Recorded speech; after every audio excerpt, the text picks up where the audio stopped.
Did you see the stylish? Okay, welcome to the Young IPA podcast. I'm James. This is Pete. G'day everyone. All right, sweet. This is our first remote podcast. This is, coronavirus. Everyone's making adjustments to their work schedule. So I'm at the IPA office. I'm at my manager's desk. Pete is in his living room. If anyone is like under, I'm in my compound. Yeah, from Pete's logistics bunker. So yeah, I guess I hope this is going out. So we'll go. Let's talk about it, Pete. I haven't seen you for a while. First off, how you been? And second, what are you making of everything? Well, thank you, James. And it is. Look, I'd give you a lot of curry, but it is good to see you, albeit on my phone. I'm really good. My sister-in-law just gave birth to my first nephew, and obviously that's a Q&A clap moment. Why don't we just clap? That's not a Q&A clap moment. So I'm just turning my phone back on. A Q&A clap moment is like something completely stupid. This is great. Anyway, so to young William, welcome to the world. No, but apart from that, just a big thank you to Saul and Steve and everyone else who's been able to get us on the air this week. It's been huge, and we're going to come back bigger and better than ever. Yeah, for sure. So let's talk about coronavirus, because there's obviously so much to talk about. There's so many different aspects to this. And it's one of those ones, like, my parents listen to this podcast on the weekend. By the time they hear this, maybe everything we say is already out of date and irrelevant. And usually the stuff we do say is irrelevant anyway, so not a whole lot of change there.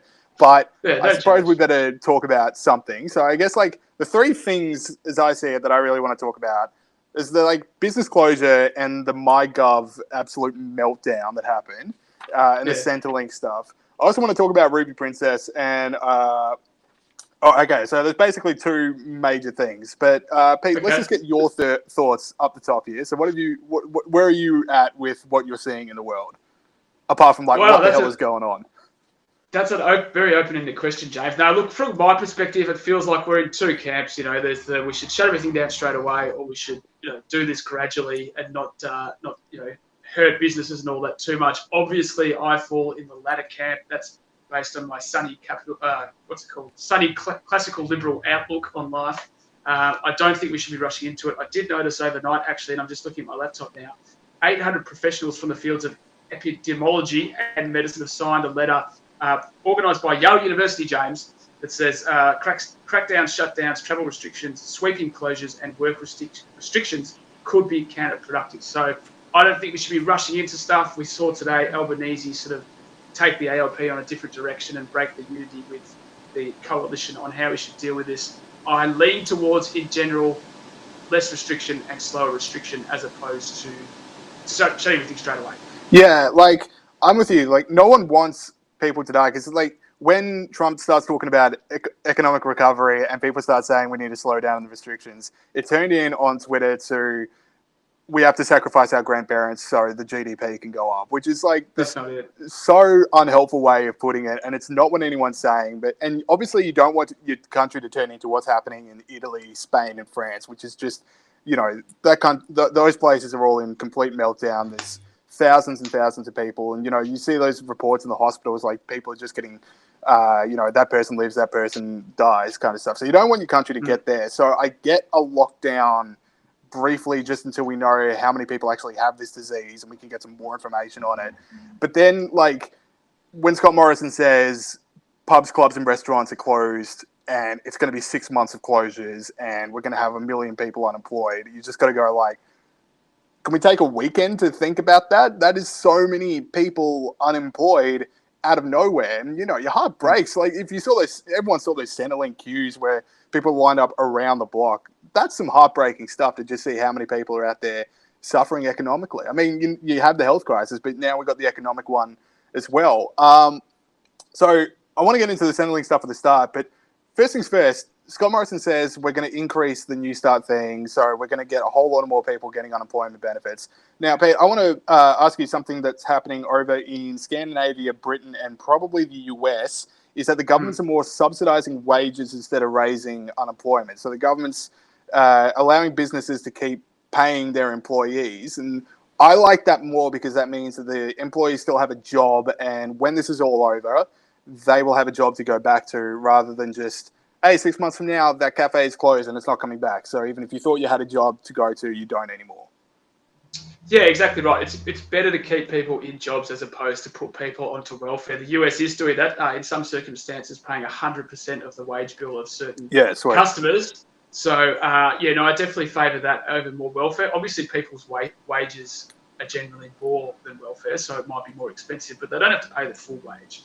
And the second thing I'd say is I know a lot of people would be saying, "Oh, you guys are the IPA, you believe in the free market. You should do. Why would the government be getting involved in this anyway?" But I think, and obviously we believe all that stuff, but like there is a bit of a difference in this situation because these businesses haven't failed. They've been told by the government that they have to shut down. They've been restricted from actually opening. So it's not quite the same thing as government propping up a failed business. Yeah, like the auto industry or something like that. That's right. Yeah, it's last week it was perfectly okay to go to a cafe. Like Scott Morrison's even saying, I'm going to go watch the Sharkies. And then 4 days later, it's like, if you go to a restaurant and sit down, you will be arrested. Like, I get the needs for the government to step in on that one. But let's talk about the Centrelink stuff. So you had the queues around the block, and Stuart Robert had a day. Let's put it that way. Stuart Robert had a bad day at work. This is a guy, government service minister. He comes up the first day that all these Centrelink queues are happening and MyGov crashes. He immediately says, "Oh, it's a denial of service attack." So basically, hackers have got into Centrelink. Then 2 hours later, has to be like, "My bad. Apparently that didn't happen. All that happened was apparently when you make people unemployed, they go on the Centrelink website very quickly, and we didn't foresee that happening." That's a bad day. Yeah. Exactly right. And for me, the three sins there, the failed website, the lines, and saying my bad is worse than the other two things, because the other two things you can definitely anticipate the government stuffing up. Yeah. The website's always going to not work. There's always going to be big numbers at the Centrelink office. But saying my bad is very like, I don't know, worksite office chump. Sort of, yeah, my bad. Forgot to do that. And that one, that cyber attack thing, like I use that all the time. Every time I don't hand something in. You got hacked. Hacked. Yeah. That's the reason those photos are on the internet now. What I also like is that if you're the government, you don't want people panicking, and you want people to trust everything you say from here on in, because it's going to be very important everyone's on the same page. And you immediately launch into, "We've been hacked by terrorists. Everyone panic. It's all over. Hacked. We're done. The country's finished." Come on, mate. Anyway, so the other part of it is, like, I can't believe it is 2020 and you still have to go to Centrelink in person. And the Centrelink website can only handle 15,000 people logging in at the one time. Like, up to 55,000 people logging in at the one time. Now, I don't want to surprise you, Peter Gregory, but there are more than 55,000 people working in the hospitality sector in Australia. So how was it only upgraded to 55,000?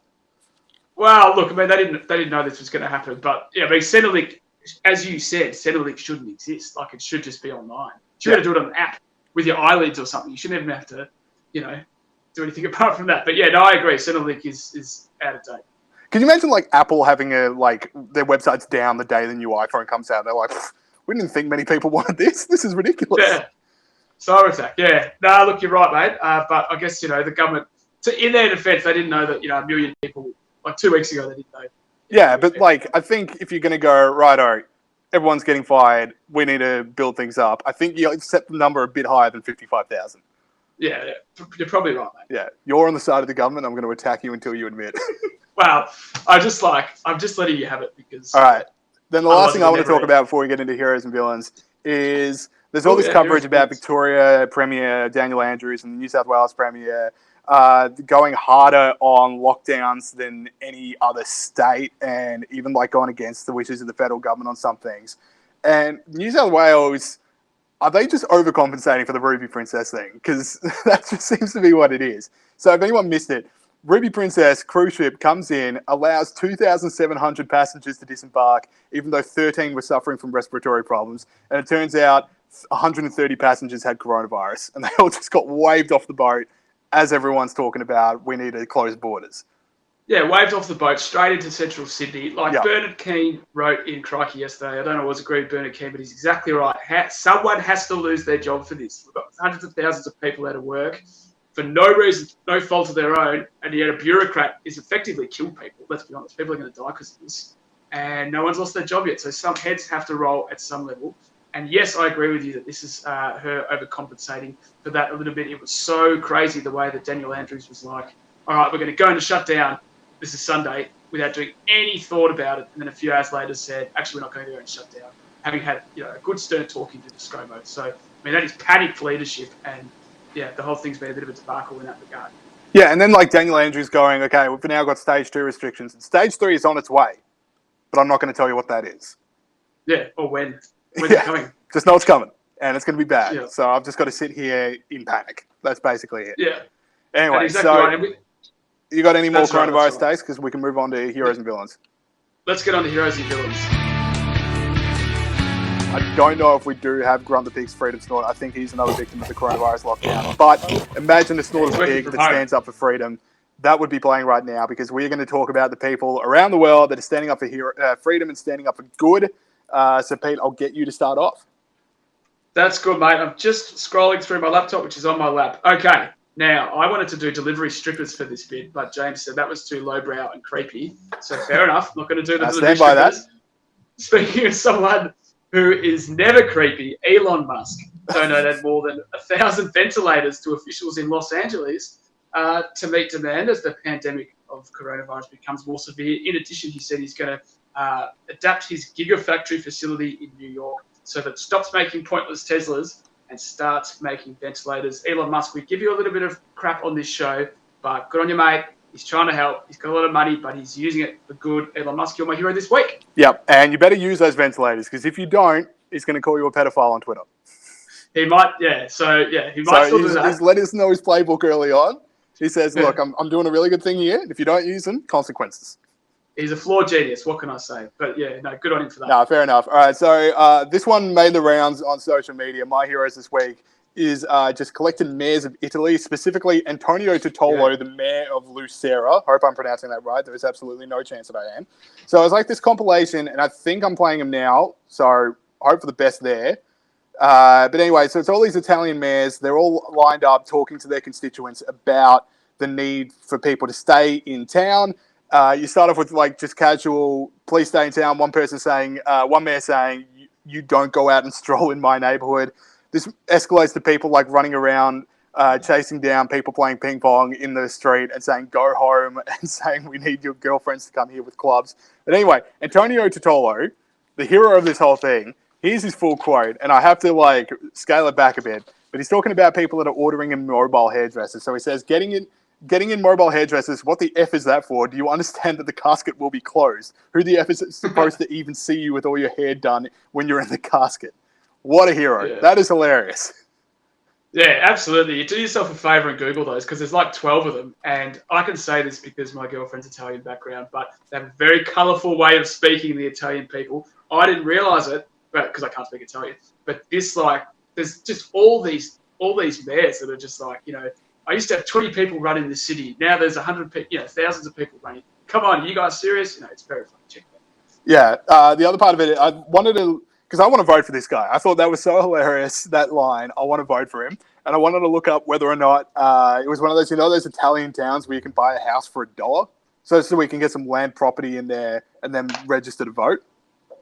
I did not know that. What's that about? Oh, it makes the rounds. Like, there's like some Italian town, and there's, they need people to buy property, so you can buy a house for $1, but obviously the house is going to cost you so much more to like keep in touch. But anyway, investment portfolio for Pete, looking pretty good now that he knows that.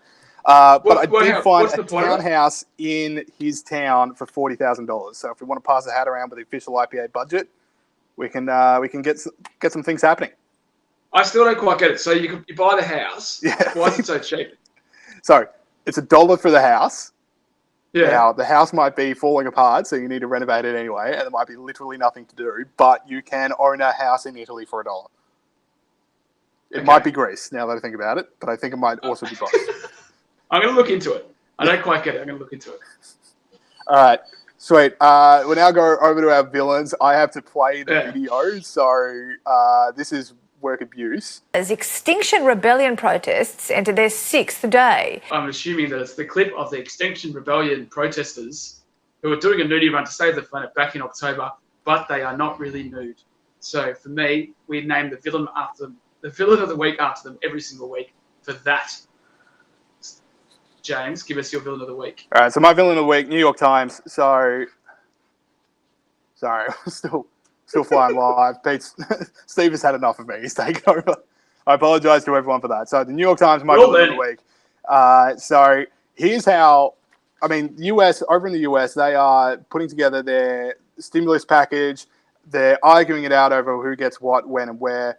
Here's how the New York Times had their rolling coverage over it over the course of the day. So we started off with a very basic Democrats block action on $1.8 trillion stimulus.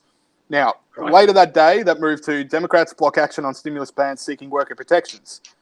Okay. Third one was partisan divide threatens deal on rescue bill. And then finally it ends with the coronavirus bailout stalled and it's Mitch McConnell's fault.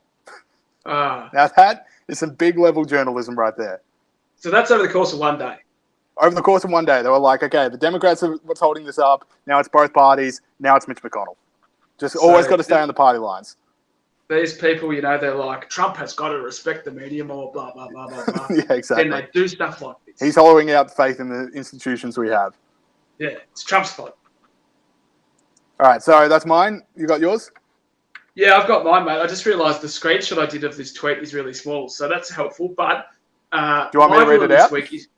No, that's all right. It's just big enough. I'll just have to lean in. So my villain this week is Wendy Harmer, an ABC radio presenter on Sydney ABC. She does the breakfast show, which I think is quite successful. Anyway, Wendy Harmer tweeted during the week. So all set to broadcast from home tomorrow morning, like us. Fingers crossed, all goes well. On a side note, I'm using a tie line via unit that costs $5,500, and we only have one for the entire station.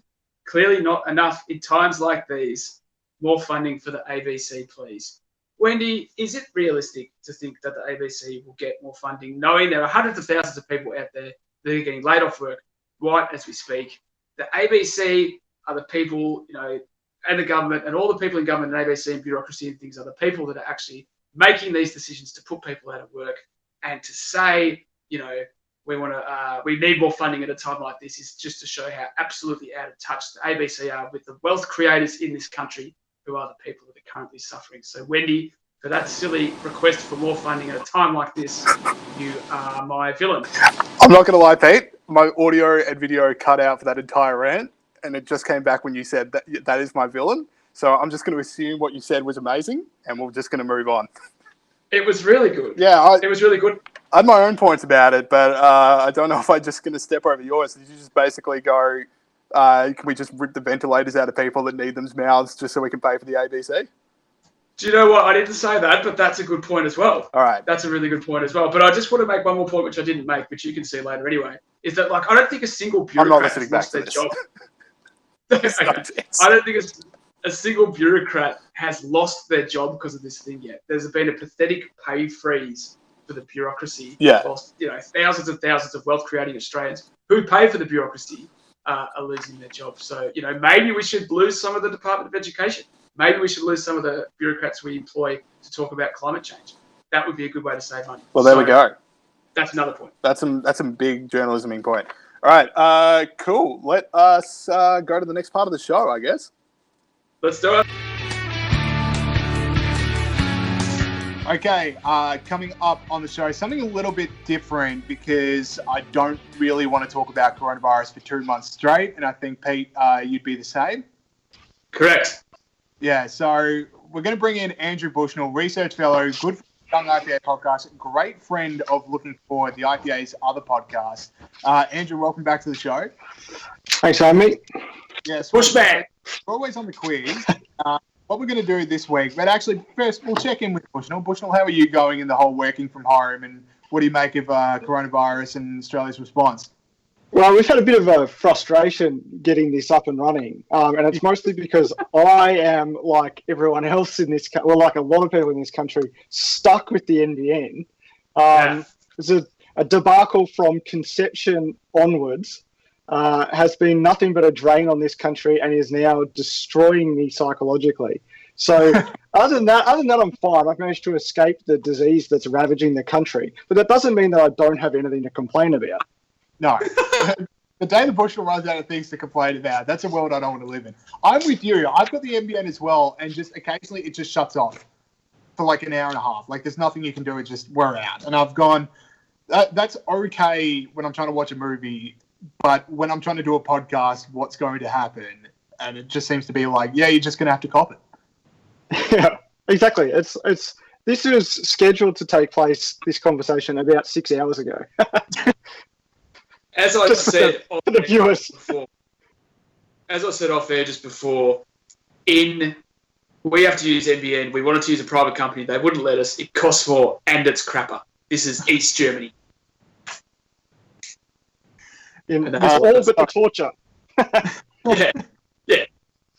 Okay, sweet. So here's what we're going to do instead of a quiz and instead of an interview. And we're going to do a few of these coming forward, bring in a few friends of the show. It's going to be like this thing, and Pete, you're going to have to help me out with the explanation because there's a chance I don't do too well. But we're going to mock draft random topics. So I'll explain it like this week. We're going to mock draft shows we're watching as we lock down. So obviously everyone's hitting Netflix, everyone's hitting Stan, everyone's hitting Foxtel Go at the moment, streaming TV shows. And we're going to draft the best TV shows to watch. Once someone takes it, it's off the board. We're going to go serpentine level draft. So whoever picks third has the fourth pick. Whoever picks first has the sixth pick, and so on. Pete, anything I'm missing? Well, yeah. The simplest possible model. Yeah. So like a mock draft, like a footy draft or an NBA draft. Yeah. That's what we're talking about. And what happens? How do we decide who wins? Oh, yeah. So we're going to put up something on Instagram when the show comes out, and people can vote on who's assembled the best roster of TV shows to binge. That's right. Cool. All right. Bushnell, you are guest, so I reckon you get first pick. So what's your number one show to watch? Oh, Pete's got something? That's all right. I'll save it. Cool. All right, Bushnell, you've got first pick. What are you taking? All right, Bushnell, welcome back. We lost you there, so you want to hit us with your first pick again? Yeah, well, I just wanted to build suspense by having my internet collapse and then have to change from one room to another in my apartment.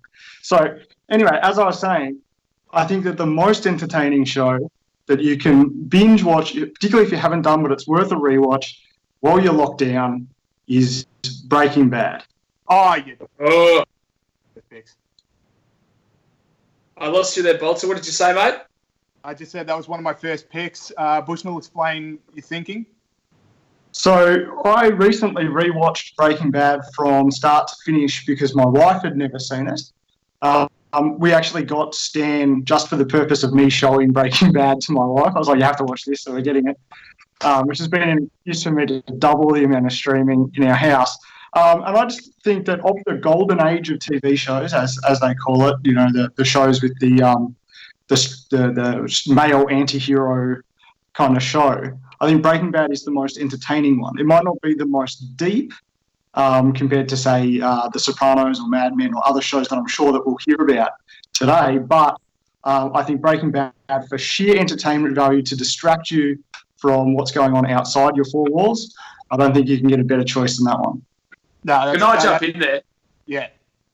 So you just referred to the golden age of TV there, Bushy. What is that? I'm not a big TV guy. Maybe a few of our listeners aren't as well. What was the golden age of TV? So the golden age of TV was this period kicked off with The Sopranos. Tony Soprano, extremely memorable character, mafia boss, also battling deep-seated psychological issues to do with family trauma. From about that period through to probably the end of Breaking Bad, that's kind of your golden era of TV, where you had this. It was basically the return of sort of sophisticated serialization in television storytelling, and you ended up with a number of high-profile writers and actors moving into TV as a medium. Anyway, I could bore you with this but mostly it was because the invention of, you had streaming, expansion of cable, home setups like your TVs are better now, and all of this came together to create like a period where there was actually good shows to watch. For about 10 golden. Pete, pick two. Oh, so I get pick two, do I? Yeah.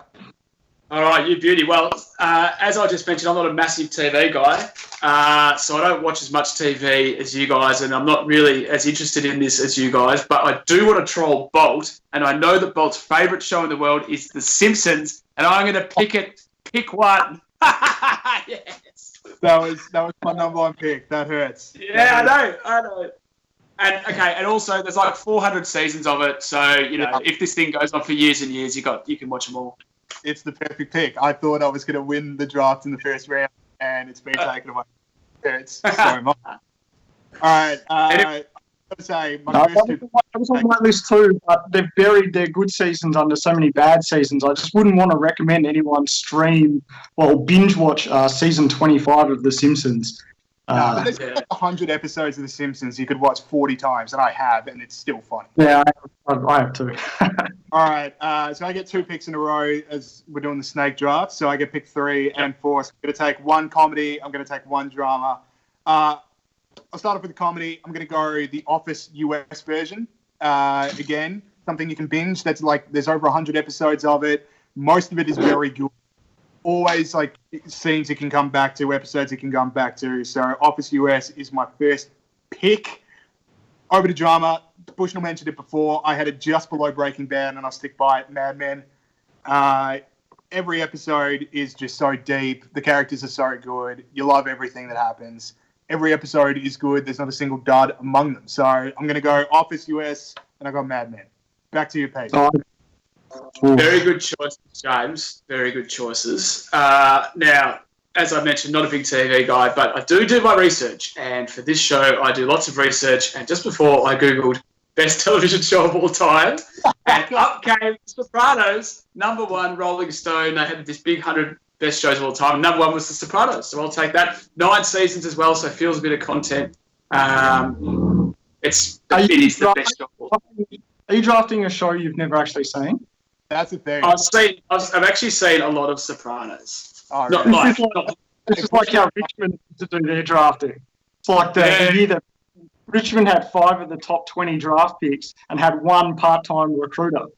So that's how you end up with Dean Polo and Adam Patterson, in the top 20 draft picks. I like Danny Moore. Drafting stuff that we're going to rewatch. Pete's just like got this full smorgasbord of like, what other shows I've always wanted to watch? Let me just have a look. Yeah. I can't wait to get into it. All right, sweet. Bushnell, you got 2 in a row, mate. Okay, my next pick, I feel like I should recommend a comedy, having gone with the drama first. So, and you've already had this, The Simpsons, so I'm going to go with Seinfeld, which is on Stan.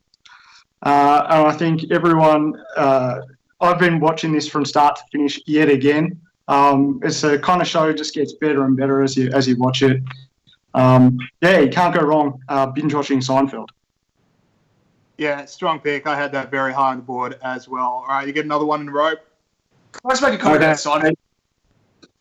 What was that, Pete? Can I just make a quick comment about Seinfeld? I find when I watch too many episodes in a row, I start to get sad because they're fairly reputable people. So if you're going to binge watch that, kids, maybe just one every now and then. Yeah. Well, that's a danger with a number of these shows, isn't it? But the people are always bad. But the thing about Seinfeld is that if you binge watch it, what you come to realise is that like Jerry's stand-up bits are actually terrible. Just so many excruciating bits, and you find yourself going, I just want to skip the first 2 minutes of the show and get to George. Yeah, they even figured it out. Like by season 5, they've removed the stand-up bits entirely. They're just like, this is actually the worst part of the show. Everyone's just waiting for Kramer to make his big entrance. Let's get it. Yeah. All right, Bushnell, you got. I got 2 in a row, and I didn't realise. I admit, I didn't realise there was going to be voting on this. So people are judging my choices, and I also have to play to the crowd. But I'm going to go with a bit of a I'll go with a bit of an unusual one. It's a recommendation for people. Otherwise, it won't make it on the list. It's a show called Money Heist, which is the most successful non-English language show in Netflix history. Huge hit all around the world. Get on board. Very, very silly show about Money Heist is a ridiculous name for a show, of course, but basically they break into, it's a Spanish show, a team of thieves break into the Royal Mint and try and buy themselves some time to print as much money as they can. So if you like heist stories, this one is quite good. And and I'm going to put that on my list to show how cultured I am. That's good. Yeah. I don't know if it's going to win over people, but it sounds like. So is it just like a crime thriller? Yeah. So just if you like it's like a melodramatic heist thriller. All right, Pete, you're So up. Okay, so I'm going to choose a recent one. Everyone, regular listeners will know that I am a big cricket fan. There is a new series out at the moment called The Test, which is about the Australian cricket team from... Did you have that as well, James? No, I'm gonna wipe the floor with both of you. I'm up against Money Heist in The Test in the third round. Hey, well, how dare you disrespect Australia's journey from being absolute spuds because they got rid of their players that were cheats to then being really good, making the semi-finals of the World Cup, retaining the Ashes. It's a really good view. You do get a bit of inside knowledge. If there's a few insights I'd take out of it, it's one, Justin Langer is a very, very intense individual. Two, a lot of weird blokes in the Australian cricket team. And three, a lot of, I don't reckon that you would accuse the Australian cricket team of being like really smart. But it is a human triumph. We do retain the Ashes, and it's a great great watch for any of those sports fans out there. Well, I think it hasn't got a punchline. I mean, because we retained the Ashes, yes, but by drawing the series. It's kind of like that movie Moneyball, where they don't actually win. And so the third act, you're like, oh yeah, it turns out that just hiring some fat mathematician doesn't win you baseball games. So, through that. Well, yeah, it is true. It shows the last test which they lose to draw the Ashes. I want to remake that movie. I want to remake that movie, but as like a parody of like the way this world is dominated by made-up numbers. That's what that movie should have been. Brad Pitt should have been the villain. Anyway. Yeah, it's true. In the test, right, they've got this stats guy, this mathematician come in, right, and he talks about this stuff, and the conclusion he comes into, and this will make sense to cricket fans, is in England, you've got to hit the top of off stump. It's like every park cricket captain in the whole world could have told you that, mate. And the other thing he says is, do you know what? We've got to win more sessions. It's like, come on, mate. Oh, we've got to win some sessions, do we? Anyway, so check it out. That's a great show. Yeah. All right. I'm not knocking your picks. I am knocking your draft strategies because, like, Money Heist and The Test, they would have been available in the fifth round. No one else was going to take those. And there's a lot I thought Bush might have taken The Test. No, this is... you got to go back. I'm going to go back to the comedies for this one. So I'm going to pick... This comedy is a one you can binge watch and rewatch because you pick up jokes you've missed. I'm watching it now for like the 8th time, and I'm still picking up jokes for the first time. Arrested Development. It's an easy pick. I'm so happy that it's still on the board. I can't believe it's still there. Lock that one in. And then... Sorry? It's another one that makes me sad. Arrested Development. Yeah. You have too high a moral... No, I definitely do not. That was another one. That was another show that I basically insisted that Melissa rewatch with me. I didn't actually have that on my board though because I feel like that show kind of peters out a little bit.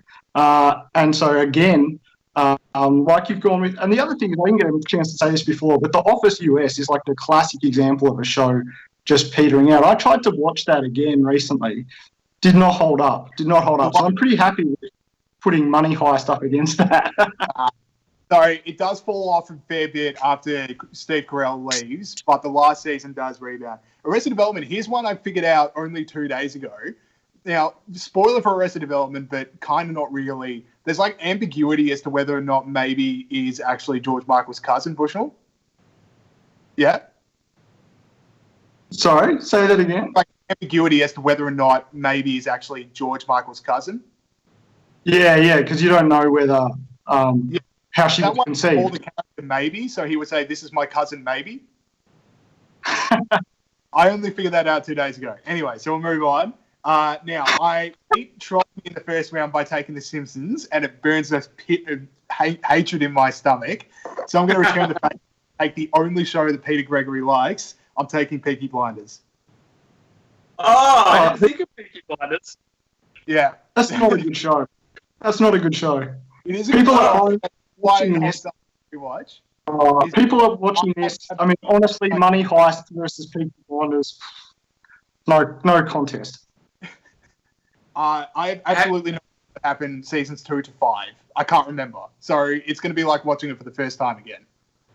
The thing about Peaky Blinders for me is that I end up barracking for the family, even though they kill people and stuff like that.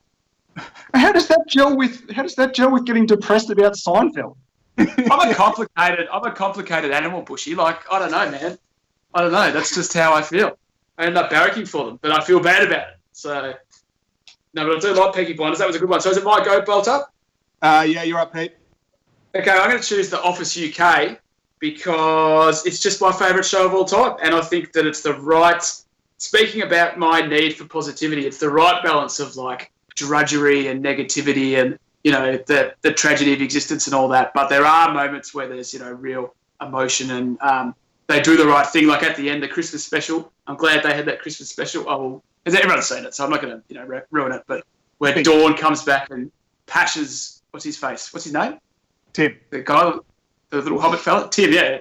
So it's my favourite show of all time, and I've picked it. It's a good pick. 14 episodes hurts.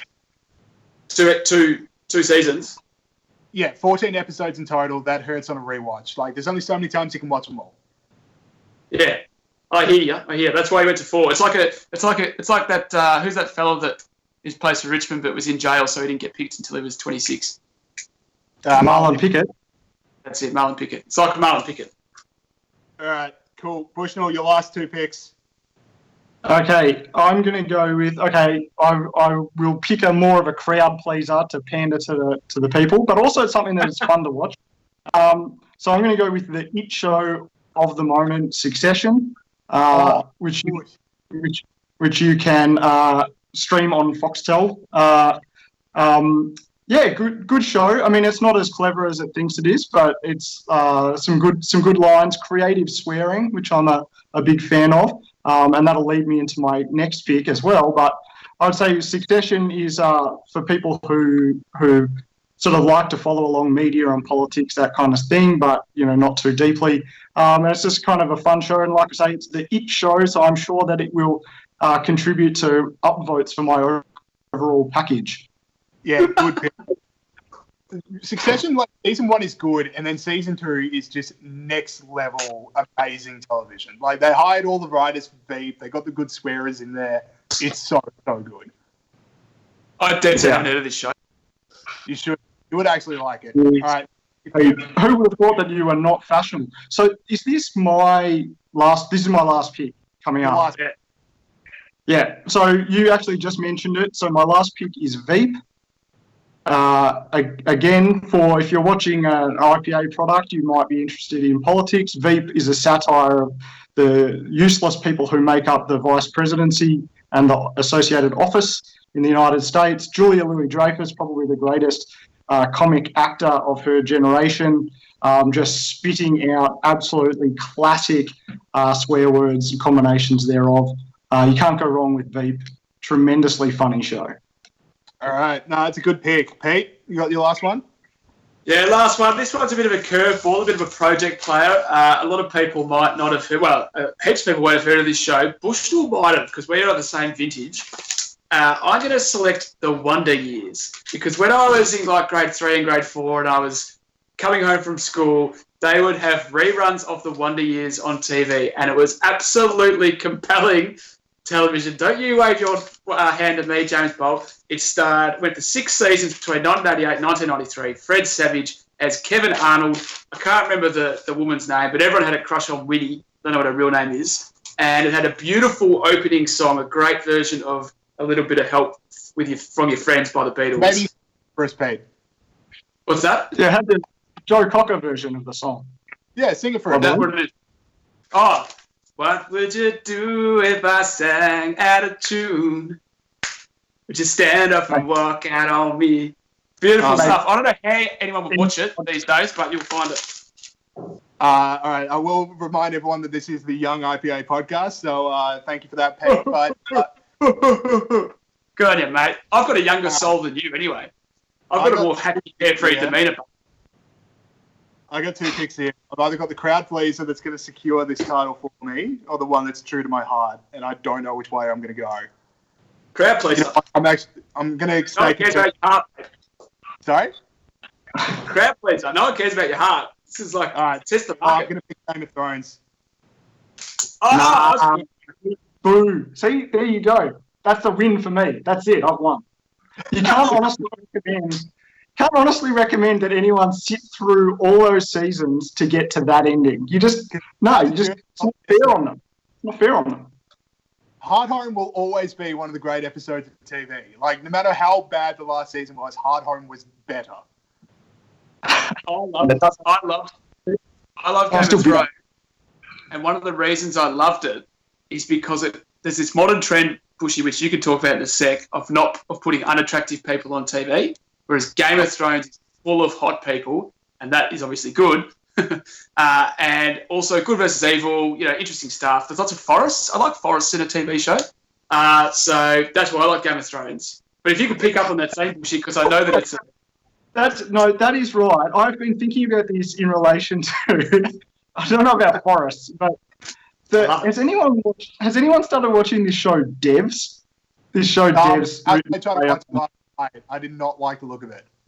It was it's written and directed by Alex Garland, who I normally quite like. You might know him from like Sunshine, things like that. But but everyone in this show is ugly, like physically unattractive. Now, not like this podcast, mate. I'm not an oil painting. I know this, but I'm also not paid to be on television. And this is the important point. This is an important point.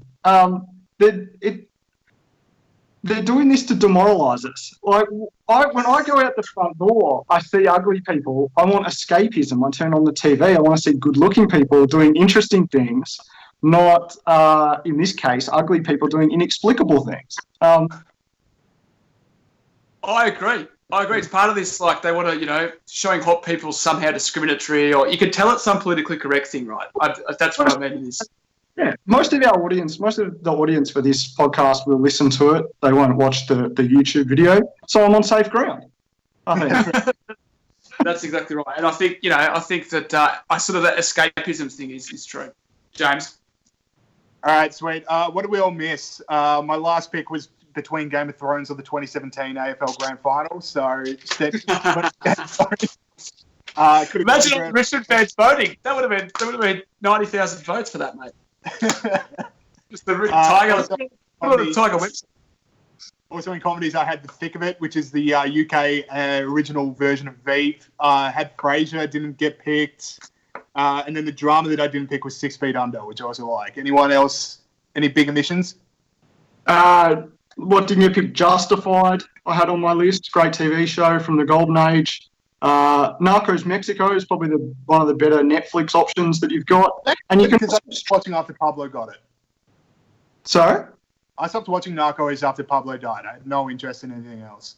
No. The Narcos Mexico, the spin-off series, is a better show. It doesn't have so much of the stupid voiceover that kind of wrecked the other one.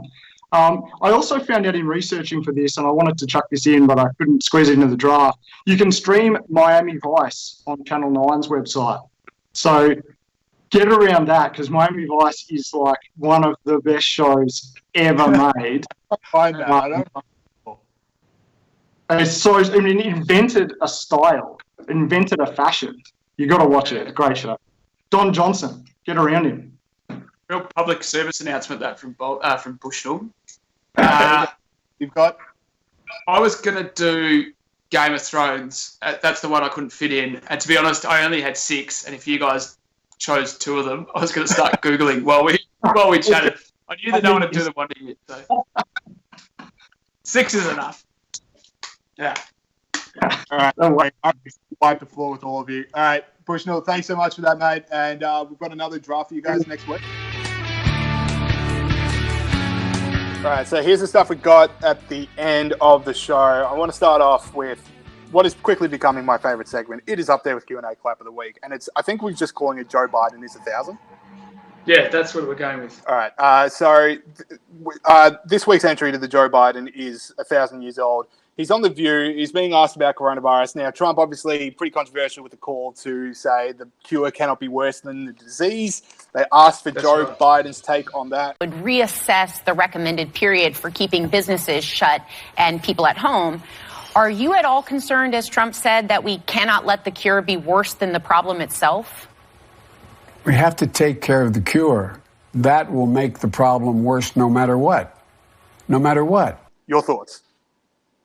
Well, I can see what he's getting at there. So that's a word for word what he said? That is word for word what he said. We have to take care of the cure. That will make the problem worse. See, obviously he means the opposite of that. And I'm not having a go at old people, but there is a time where you become not capable of being president. Yeah. And Joe Biden, that was 5 years ago. Exactly right. So this guy, imagine if he was doing the coronavirus stuff right now. Yeah. And, I mean, the Clintons would just be telling him what to do. Exactly. But, you have defended, you've said, like, we need to not take him at his word. I reckon we should take him at his word because he's clearly trying to say that we have to not have the cure. We have to take care of the cure because cures make problems worse. So we've got to stop curing things. No one should work on a vaccine under a Joe Biden presidency because that's just what coronavirus wants us to do. Just makes things worse. Just makes things worse. All right. Now, we're going to fly through some tweets that have made us laugh because everyone in social isolation has absolutely lost their mind, including Donald Trump. I know we're just like defending Trump earlier on, but from the New York Times, but he has also lost his mind. I want to start off with Jeffrey Goodman, who is an author and a mental health advocate. And in his Twitter bio, he says he's paid for by Soros. So I don't know what that means, but I know it's annoying to people. It can't be right. There's no left-wing billionaires. Yeah, exactly. All right. So he's tweeted out to Donald Trump, just to make sure the man seasoned himself. I'm very rich, so none of this hurts me. I feel bad for those who are suffering and died. I am joyous that this has happened during your one and only term. Now, it's deleted the tweet, but that is one of the few tweets I've ever seen which somehow gets worse with every single sentence. It doesn't have to say that he's rich. That has nothing to do with the point he's making. Nothing. That's just him bragging that he's rich. And, joyous. You're joyous this is happening. Yeah, exactly. Come on, mate. And I like how he pats himself on the back. So he goes, look, even though I'm completely rich and none of this is going to hurt me, I still feel bad for people who are suffering. Oh, what a guy. What a guy. Take your hat off. Can I ask you, this guy, how many Twitter followers does he have? He's big. A fair few. He's got the blue check mark of power. So we're talking hundreds of thousands. I would say over 100,000. I don't know off the top of my head, but yeah. Come on, James. Sorry, we're all slipping. All right, then we got Donald Trump himself. So there was a moment when he was told at a press conference that Mitt Romney was being self-isolated because he'd become in contact with someone with coronavirus. And he just goes like, oh, gee, that's bad. And you could hear the sarcasm in his voice. Anyway, so it comes out later that Mitt Romney tested negative to coronavirus. Here's how Donald Trump tweeted out the news. This is really great news. I am so happy I can barely speak. He may have been a terrible presidential candidate and an even worse U.S. senator, but he is a rhino and I like him a lot. Rhino being like Republican in name only. So Trump's still trolling.